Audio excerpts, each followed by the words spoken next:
Her true story from Washington. I drove 11 hours through a rainstorm to surprise my daughter on her birthday. I walked in with her favorite cake and saw her toasting her real mom. She called it a private dinner. I called it unforgettable. "Not sure if she's on her way yet?" the woman said, voice dripping with ease. "The biggest gift she could give you is that massive life insurance payout. I'm your real mother, owning that role officially." I pressed my back into the cool wood of the door, my fingers gripping the phone so tightly my knuckles turned white. The screen illuminating in my trembling hand, the rain lashed so hard it sounded like a sledgehammer on shingles, each drop a cold reminder of the miles I'd driven, the storms I'd endured. In my other hand, I held the chocolate birthday cake, soft icing smudging into my palm, its weight heavier than I'd expected, as if it carried all the love and memories of our shared years. Through the narrow crack in the door, I heard her voice, my daughter's, light and casual, accompanied by the clipped confidence of another woman's laughter. A chill ran down my spine when I realized with absolute clarity that they were plotting something unspeakable. No thunder could match the coldness that swept through me. Their words were deliberate, practiced, cruel. They planned to wait until I was gone, until I couldn't watch them in this moment, and then step in to take my place. They spoke as if I were already invisible. They spoke as if I didn't matter. My breath caught in my throat. I swallowed hard, the knot of tears struggling behind my ribs, but I would not allow them to see me fall apart. Let them talk. Let them believe I would empty my hands and turn around at the first hurt. Let them think they'd won. I squeezed the phone tighter, forcing my fingers not to shake. I had to record every word, every cruel syllable, evidence of betrayal, proof that would stand when they tried to rewrite this night. The door behind me seemed to shrink, the laughter gathering and growing. They had created this private world, expecting it to be theirs without question. But I stood here, with a cake and a phone and a heart that refused to break. I reminded myself of who I was. I had driven 11 hours through relentless rain, past highways turned rivers, past roadside diners and empty gas pumps, just to see her smile. I had made that cake, carefully, with her favorite flavor and decorations she'd loved since she was 5. That cake was my gift, not a check, not a scrapbook message, but a living, breathing token of my love. And they thought that was nothing. I leaned in closer, pressing my ear to the door. The rain rattled and the laughter mixed with the click of champagne glasses. They were toasting the woman they called real mom. My daughter's laughter sounded hollow. Every chord of that emptiness stirred my resolve into flame. They were underestimating me. They had believed that distance, or even death, would be enough to push me out. Instead, I was here, alive, present, holding a cake and a camera and a piece of my heart. They could toast champagne in their private world, but I held the truth in my hand. I backed away from the door and stepped into the corridor on the polished wood floor, still dampened by rain, tracked in through the entrance. My heart pounded with every step. The air reeked faintly of spilled champagne and bright candle wax. I told myself, I am not asking permission. I am claiming a right. I stopped just outside the room.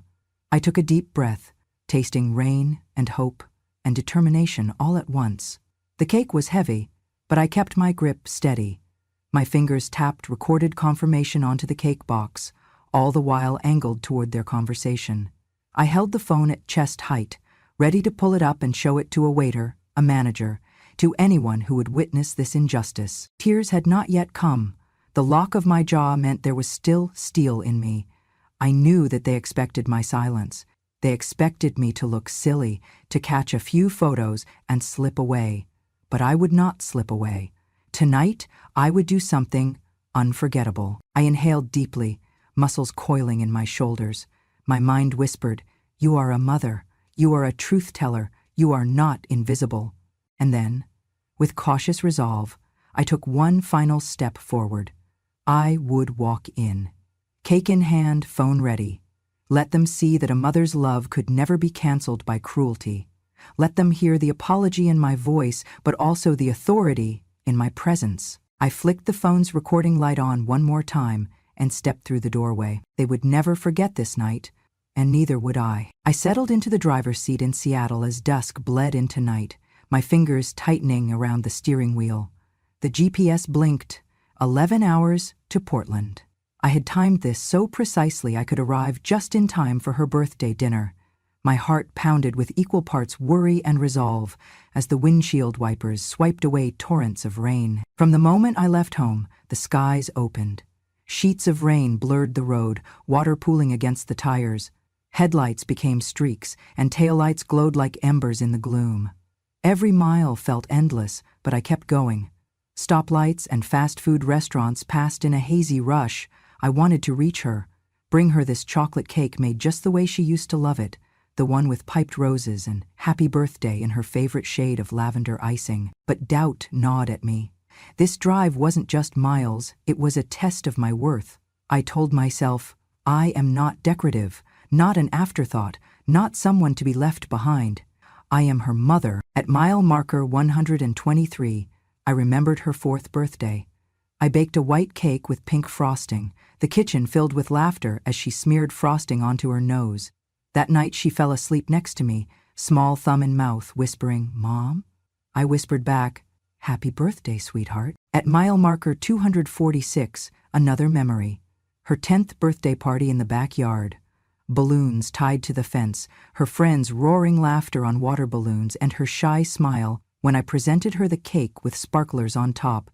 She hugged me and said, "Thanks, Mom." History was repeating itself, both in miles and memories, but something had changed.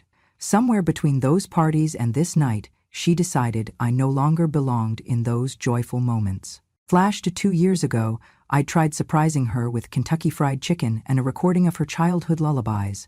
She said she was tired, canceled at the last minute. Then I interpreted her tone like a closing door. Flash ahead to last year. I delivered the cake I'd baked because she'd told me she was tired of frozen desserts. She took one box, put it in the freezer, and told me she'd get to it later. That later never came. Water pooled near the brake pedal. My headlights cut through water spray as semis rolled past. Each raindrop that hit the windshield sounded like disappointment. Mine, hers, both of us. 5 hours in, I pulled into a rest stop. The rain was relentless. I closed my eyes and swallowed, then opened them. I wasn't doing this for approval. I was doing this for truth, love, and dignity. I sent her a text. "I'm almost there. Cake is ready. See you soon. Love you." No reply. Typical. But this time, I wouldn't leave until she saw me. I needed her to see me. Another hour pushed on, the storm's fury magnified. Lightning lit up the road in stark flashes. Once a bolt struck too close, illuminating semis frozen before me. My grip tightened, but I pressed on. All I felt was that I had to reach her, or I might turn around. The drive was both crucible and renewal. Near the border, the rain transitioned to sleet. Ice glazed the windshield. I slowed down. Visibility dropped. One of my tires skated across a slick patch. My heart thudded. I steadied the wheel. Every mile felt like a trial. I had to survive to claim my place. Finally, the lights of Portland appeared, glowing soft through ice-streaked glass. My GPS said, "Destination ahead." I pressed through one final overpass, rain thinning as I turned into the hotel driveway. Cars passed too close, fenders glinting. I took a cleansing breath. I stepped out into sleet, coat pulled tight, ice clung to my hair. I carried the cake box, phone tucked inside my coat. I squinted at the hotel entrance lights, shimmering through rain. My footsteps echoed against the marble floor as I crossed the lobby. Head turned, I saw the restaurant's door. Inside, candles shone on tables. Laughs rang like bells. I stopped, heart racing. There was her table. I looked at my soaked shoulders and cake in hand. I felt chilled, but determined. I straightened my back. I held my gaze steady. I was no longer driving through storms for a girl who didn't want me. I drove for the woman I was and for the daughter I loved, whether she saw it or not. I took that last step forward into the restaurant, eyes locked ahead, cake cradled firmly. They would see me enter, and I would kill them with love and truth. I stepped through the glass doors of the restaurant, and a rush of warmth met me, a world away from the freezing rain outside. Water dripped from my coat, pooling at my feet, but I didn't notice. All I could see was that small table tucked into the corner, the only spot not fully lit, where my daughter sat with another woman by her side. Every heartbeat sounded in my ears as I walked the length of the polished floor toward them. Beyond the entrance, the restaurant's grand chandelier scattered pale light across white tablecloths and crystal glassware. Servers moved gracefully, gliding among tables framed by flickering candles. The air was filled with muted laughter and soft music, incongruent with the storm still raging beyond these walls. But that gentle ambience hid something far colder. As I neared, I saw them lifting glasses of champagne. Its pale bubbles caught the candlelight as they gently hovered around the rim. I recognized the way my daughter's lips curled in a practiced smile, so practiced she'd done it for strangers 100 times. And then there was her companion, medium hit, slim, with stark dark hair and an air of self-importance I didn't like. I recognized that face immediately. She was young, a second mother my daughter had chosen over me. They laughed, a brief glint of malice in the woman's eyes when I appeared in the doorway. My daughter's laugh froze. She blinked. My presence caught them off guard, not because they hadn't expected me, but because they hadn't expected me to arrive this quickly, or at all. I paused for only a second in the doorway, long enough to place the cake on my other arm. My grip tightened around it as I took in their faces. I did not look startled. I did not have tears in my eyes. I did not shrink. I reminded myself who I was, what I had endured, and why I was here. Their smiles faltered. The room suddenly felt smaller, every other guest fading into the background. I watched as my daughter's eyes flicked away, uncertain and wary. The other woman's posture tensed, her shoulders pulled back, her glass raised a hair higher, deflecting my gaze with a practiced brightness. I stepped forward. The floor beneath my boots seemed heavy, as if aware of the gravity of this moment. With slow deliberation, I set the cake box down between them, my gloved hand brushing the edge of the table. The aroma of chocolate and frosting rose to meet me, along with the charged silence that followed. No one spoke at first. The 1,000-treble light buzz above us seemed to dim, as if the restaurant itself held its breath. The daughter's glass hovered mid-air. The other woman's hand froze. My eyes met my daughter's. No tears there, but a storm of emotion behind her pupils. The woman whispered something to my daughter, pointing at me as if I were a problem to be contained. But I didn't flinch. I was not going anywhere. I had already driven through hell for this moment and for this daughter. I stood tall. I heard the faint scratching of a chair being pulled back. The restaurant noise resumed, plates clinking, forks on dishes. But my world was smaller now. I felt every heartbeat echoing in my chest as I waited for someone to speak first. I cleared my throat softly, and the word escaped like a small bell ringing in the hush. "Hello," I said. My voice was calm, steady, and measured. "You were toasting your real mother. I thought I'd remind you both who I am." I gestured toward the cake. "I made this, from scratch, for you." I watched them react. The woman's face paled, my daughter's mouth parted. The air between us crackled as if struck by lightning. I didn't cry. If anything, I felt a strange calm. The storm was not only outside, it had broken inside me too, but I had survived. I tucked the phone into my coat pocket. The recording was there. Every laugh, every toast had been captured, every betrayal logged. I took a slow breath and repeated, louder this time, "This is a birthday cake, not a gift bag, not an insurance check, a cake." Their silence was the answer. This room, built for warmth, now stood on the edge of ice, and I was the one who brought the heat. In that moment, I saw what had changed. I no longer needed their permission to be here. I belonged by action alone, by heart alone, by presence alone. The cake between us marked the beginning of a reckoning, not with raised voices, not with accusations, but with truth, simple as flour, eggs, sugar, chocolate, and love. One breath, one decision, one entrance, and the night would never be the same. I had arrived. The restaurant's soft clinking and low hum seemed to dim the moment I pressed play. The video still glowed in my hand, just enough light to cast faint reflections on their faces. My daughter's grip around the champagne glass loosened. The woman next to her stiffened like a statue suddenly struck. On the video, their voices cut through the hum.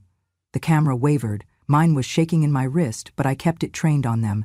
every moment a weapon in silence. "So after she finishes the cake and dashes out, she'll think it was a heart attack," the woman said, her tone clinical, like discussing the weather. "Brake lines already loosened. Accident to look natural." My stomach twisted. The words landed on the banquet table like a bomb. Their private birthday dinner had a far darker script. My daughter's eyes widened. The candlelight caught the tear forming, but she blinked it away fast. The woman looked triumphant until the phone's light revealed her pale face and wide eyes.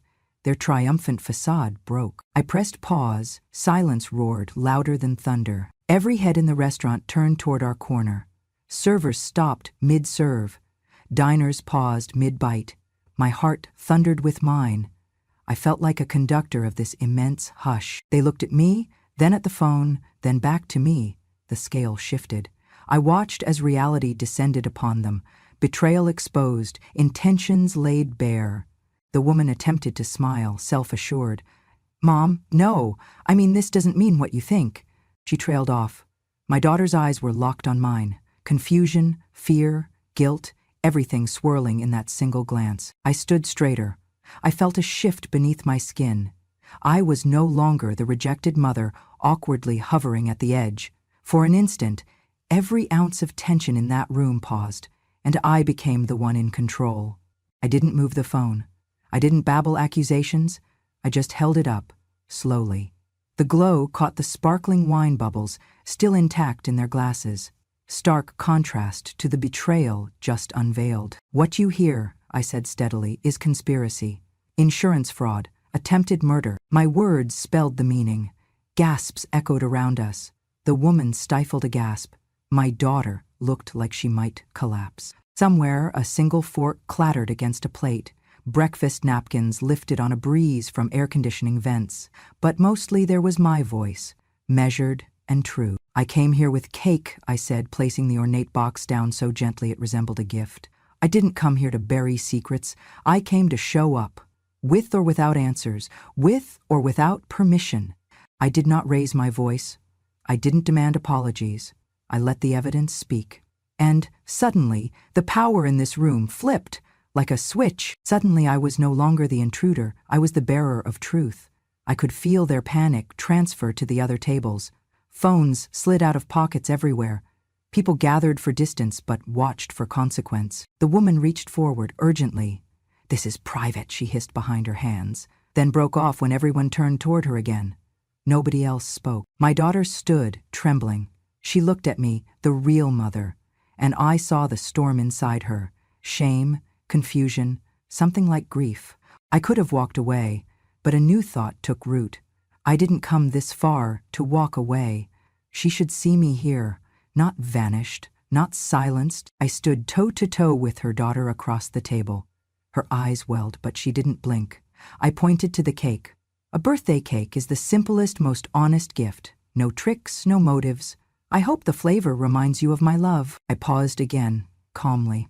The restaurant had turned into something else now. A courtroom, a gallery, a reckoning zone. Somewhere, a waiter tiptoed near us, uncertain what to do.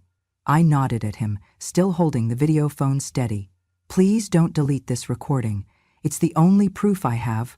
Proof that I didn't vanish. Proof that my daughter still needs a mother worth believing in." At that, the other diners shifted uncomfortably, the stolen celebration now tainted by conspiracy. Time slowed. My daughter's lower lip quivered. The woman beside her had gone pale, eyes sliding away. Then she stood. My daughter did the same. It was quiet, but the moment thundered. No sound of stirring, just the soft resonance of gravity rebalancing. The woman fled first, raising her phone as if prepared to erase something. My daughter followed her to the door, her shoulders hunched, footsteps dainty as if she might break them. I didn't follow. I stayed planted. I waited for the silence to fill in the cracks they'd left behind. The restaurant's crystal glasses rang an apology across the room. The waiters bowed their heads, maybe offering solidarity, maybe guilt. One of them offered me a Kleenex, mistaking tears. I shook my head no, smiled faintly, and didn't speak. I took a steady breath, bowed my head with grace, and gently scooped up the cake box. It was still intact, still love. As I stepped forward, path cleared. The silence hung like a curtain behind me, charged but no longer menacing. I had revealed their betrayal. I had changed the space from secret celebration to public revelation. I no longer needed their approval. They now needed mine. I took that cake, I held that video, and I turned toward the door, feeling lighter than I had at the start of this night. I'd survived the rainstorm of betrayal.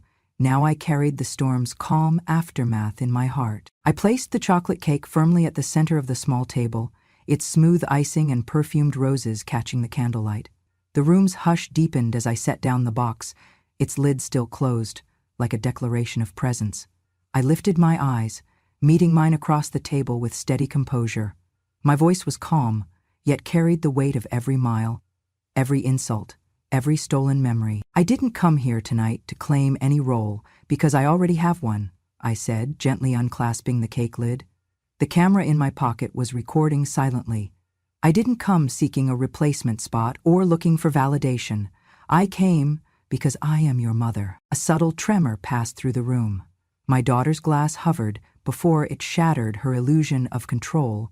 Her so-called real mom stiffened, her lips parting as if to speak, but the room was not hers anymore. I reached behind me and stood. The candle above me flickered, and suddenly I appeared larger than I had felt all night. The cake, the gift, the gesture, was more than pastry and icing. It was love remade into defiance. I raised my champagne glass carefully. "Happy birthday, sweetheart," I said, voice soft but unwavering. I paused, letting the weight of my words sink in. "Here's to you, always the reason I'm here. Not out of obligation, but because I love you. And that will never change, even when doors close." Then I sipped. The champagne was crisp, and I tasted triumph with its bubbles. The guests around us watched, some murmuring support. Candles glowed anew. Even the woman beside my daughter drew in a shaky breath. My daughter's eyes glistened as recognition repelled through her confusion. She looked at me, not the woman who'd been standing in her childhood photos, but the mother who'd driven through storms and betrayal to stand in front of her tonight. The other woman cleared her throat. "That's heartfelt," she said, her voice betraying nerves. "Really heartfelt." I chose not to respond. My heart softened, but I held my ground. I was not seeking an apology, though it would have been welcomed. I was giving my daughter a moment of truth, and myself a moment of dignity. Slowly, a few guests at neighboring tables stood and clapped, quiet, respectful applause acknowledging courage more than cake. 2 servers exchanged smiles of solidarity. The woman beside my daughter looked away, her confidence crumbling. My daughter's lips quivered. She raised her glass, tentatively, and followed me. "To Mom," she whispered. The words trembled and broke free, heavier than I expected. I said. I lifted my glass higher, face tipped softly toward her. "To a brave woman who knows the simplest gestures speak louder than any conspiracy," I said. She swallowed and drank. The gesture shifted the balance. I could feel the currents of power align with me now, rooted in maternal truth. The gradations of emotion were visible. Relief spilled over into her tear-soaked eyes.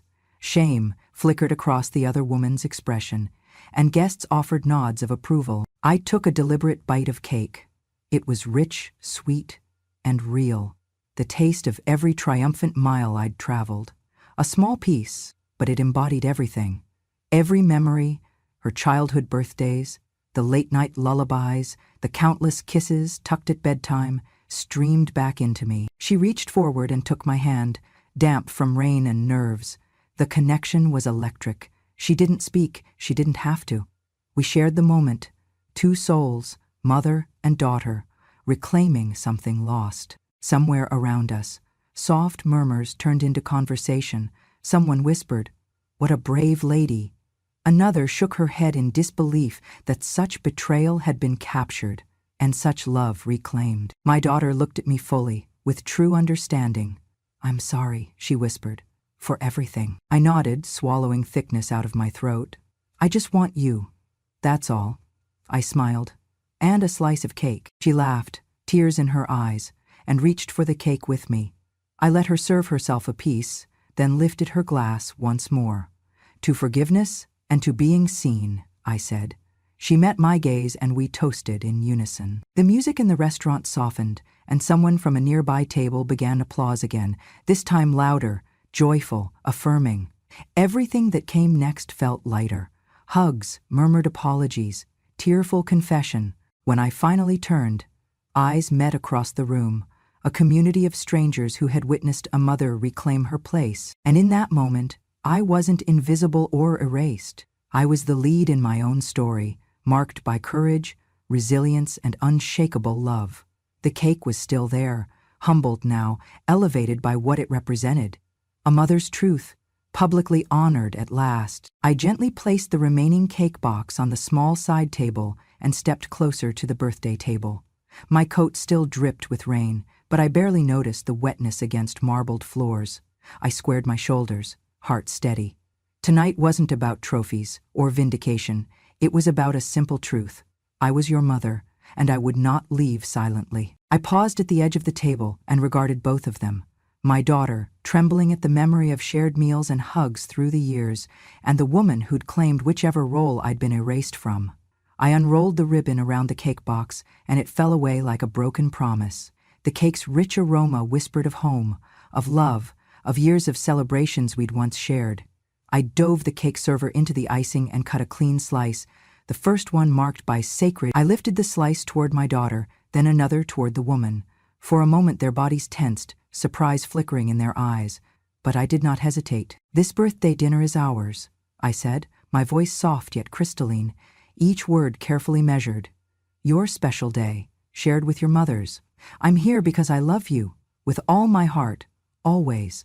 The cake rested on plates now, its warmth a gentle reminder that I belonged at this table. My daughter's fork shook as she took the piece. She didn't speak immediately. She just looked at the fork in her hand, then up at me, tears glistening. The other woman's hand hovered above her own plate, fragile as paper. For the first time in a long time, I saw her falter, unsure of how to respond. I took a deep breath and sat down at the chair between them, crossing my legs beneath the table. I kept from raising my voice, but carried the full weight of the moment in my posture, straight-backed, present, unflinching. Without a word, my daughter looked down at her cake slice, then at me. Tears formed again, smaller this time. She bit the cake, paused, and swallowed. The taste seemed to wash away years of pretense. I softened, offering her a small, reassuring smile. Not triumph, just love. The other woman shifted, her fingers grazing her plate, caught between admitting her place and acknowledging mine. The guests at surrounding tables watched quietly, their gazes gentle in solidarity. I felt a profound shift in the room's gravity. All pretense had dissolved, only transparency remained. I placed my hand softly on my daughter's. "I know things are different now, but as your mother, I want nothing more than to celebrate today with you, in honesty and respect." Her lips quivered, and she nodded, voice small. "Mom." The other woman rose, her glass raised awkwardly. "Happy birthday," she whispered to my daughter. Her voice shook, apology simmering beneath.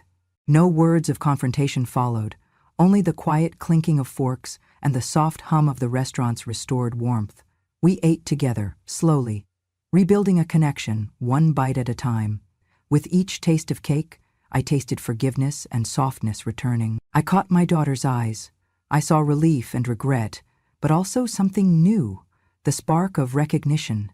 She saw me now, not just as her mother, but as a woman of strength and dignity. I nodded once, assuring her silently, "It's okay." We finished our slices. A moment later, she leaned across the table and hugged me without hesitation. I didn't pull away. I held her close, feeling years of distance melt into something tender. The restaurant's overhead lights reflected softly off her hair as we embraced in front of everyone. It was not a private moment anymore. It was our reclaiming of what had almost lost its light. Somewhere nearby, a server stepped forward and offered 2 glasses of sparkling water. My daughter raised them with me in a quiet toast. "To us," she whispered. I lifted my glass softly. My heart soared with a quiet joy. "To us," I repeated. In that gentle clink, I felt a reckoning settled, not with force or anger, but with love and presence. My pride was resurrected, not tarnished by betrayal, but fortified by forgiveness. We leaned back and continued our meal with the cake as our centerpiece. I didn't speak again. I didn't need to. Every gesture, every bite, every tear and smile bridged a gap too long yawning. I had returned to reclaim my dignity, and now it shimmered between us at the birthday table. Beneath the soft glow of candles, I allowed myself a moment of peace. I had faced the storm, confronted their betrayal, and I stood here, my dignity reborn, celebrating the woman I raised. The air in the restaurant felt warmer now, as if acknowledging the quiet justice done. I sat between my daughter and the woman who existed as usurper that night, and I did not shrink. I belonged, I mattered, and I had faith again that love could do what words alone could not. The birthday dinner continued, but nothing was the same. I had delivered my truth, reclaimed my place, but more importantly, I had reminded myself, and surely reminded her, that a mother's love never leaves the table. I felt the warmth before I heard the applause, a ripple rolling through the restaurant as I sat down beside my daughter. A few plates clattered as hands stopped mid-reach. Then soft, respectful claps began. One table of senior patrons nodded in support. A couple at a nearby table shared a meaningful glance. Even the servers paused, their eyes reflecting a quiet solidarity. I placed my fork down and allowed their acknowledgement to wash over me. I wasn't invisible anymore. I leaned closer to my daughter and whispered, "You're still my daughter, always." Her eyes glistened as she nodded, lips trembling. I squeezed her hand, and she gave a small, grateful smile. The cake's fragrance swirled through us, a testament to all our shared birthdays, past, present, and hopefully future. The other woman, the one who had toasted me just as a threat, stood abruptly. Her chair scraped against the floor. She looked around, saw the crowd's support, and then slipped quietly from the table. She didn't make eye contact with me or my daughter as she left. Her presence evaporated like smoke. The birthday dinner had shed its final hostage. The restaurant's spotlight shifted back to us. The servers circled the table bearing a small candlelit cake topper that read, "Happy Birthday." My daughter inhaled sharply and nodded. We leaned in together, hands steady and intertwined. Time slowed as she closed her eyes and made a wish. I watched her, tears wet at the corners of my eyes. When we blew across the candlelight, the soft glow flickered, a symbol of a fragile but hopeful mending. I carved a small piece of cake for each of us, my daughter, and for me, a slice of resilience. As I placed our plates before us, another gentle round of applause drifted through the room. I met my daughter's gaze and whispered once more, "I'm here now." She smiled, real and unguarded. All around, life in the dining room resumed, laughter, joy, soft music blending into a backdrop of renewal. But in our corner, an irrevocable shift had occurred. Words had been spoken, truth had been revealed, and sitting side by side, cake shared between us, I realized we had crossed a boundary we'd never cross back. In that quiet moment, surrounded by gentle clapping and understanding eyes, I understood. Tonight, we had reclaimed more than a birthday. We had reclaimed trust, presence, and the quiet dignity of a mother's unrelenting love. I stepped out onto the small wooden deck behind the restaurant, the summer evening breeze salty against my skin. The sky bled vibrant shades of crimson and gold as the sun dipped low, painting the horizon in a farewell I've seen only here, where water meets sky. The gentle rhythm of waves against the rocky shoreline sounded like a slow heartbeat, echoing mine. My daughter followed, wrapping her arms around me from behind. I turned to see her head resting lightly on my shoulder, and I squeezed her hand. She didn't speak, words weren't needed. The hum of the restaurant carried through the sliding doors behind us, but out here, the evening held only peace. I had entered tonight under the weight of betrayal, drenched, holding cake in one hand and truth in the other. I had been poised under the storm's assault, my heart heavy with their dismissal, my grip doubled down on faith. I had endured laughter at my expense, felt the sting of being replaced, and stood witness to their plotting under the thin veil of celebration. But I drove through wind and rain to reclaim what a few words couldn't erase. I stood under noise and candlelight to affirm that I am still here, not as a prop or a memory, but as a living, breathing mother. I walked through that door to honor every birthday we had shared, and every silent promise I made in the nights I stayed up worrying over her, holding her through growing pains and heartbreaks. On that deck, as dusk settled into twilight, we watched the horizon together, and it felt like the afterglow of something sacred. She tucked a stray hair behind my ear, softly, as though steadying the years we'd lost. I closed my eyes and took a steadying breath, tasting renewal in the salt air. She did the same. The day had been more than a bouilloire, an unexpected show of defiance, but also of grace. I had placed cake on that table, not out of ego, but out of love, an offering that sliced through pretense and revealed the heart beneath. I had whispered that simple truth, "I am your mother," and let the cake speak the rest. She found me after, waves in her voice. "Thank you." I nodded. "Always," I said, and she squeezed my hand again.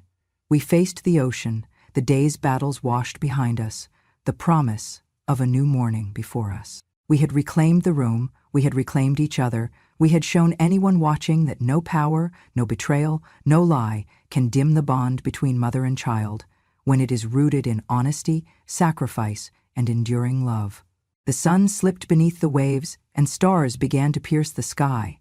My daughter and I stood shoulder to shoulder, watching the first ones appear, bright as small beacons against indifferent darkness. I took her hand and said softly, "No matter what storms come, we walk toward the light together." She nodded, eyes reflecting that distant shimmer. And in that moment, I realized, though the night had tested us, it had also broken the silence and reclaimed our place together at the table of honor. I had entered seeking permission. I left knowing that no permission was necessary. I turned to her and whispered my parting lesson. Even when we are cast aside, we still have the power to step into our own light. She smiled, and I knew we both understood. The horizon didn't just mark sunset, it marked renewal. And I realized I had walked into the light of my own worth, with my daughter by my side, and finally, that was enough. If this story resonated with something buried deep inside you, if you've ever felt invisible in the very rooms you helped build, or been pushed aside by those you once carried, then remember this: dignity does not fade with age, and love, real love, stands its ground even in the face of betrayal. I didn't raise my voice. I raised the truth, and I stood still long enough for it to echo. If you believe in the strength of women who do not shout but remember, if you believe every mother deserves to be seen and not just served, then you're already part of this porch we're building together. Subscribe to Grandma True Stories, because some stories are not fiction. They're confessions from the quietest woman in the room. And she's finally ready to speak.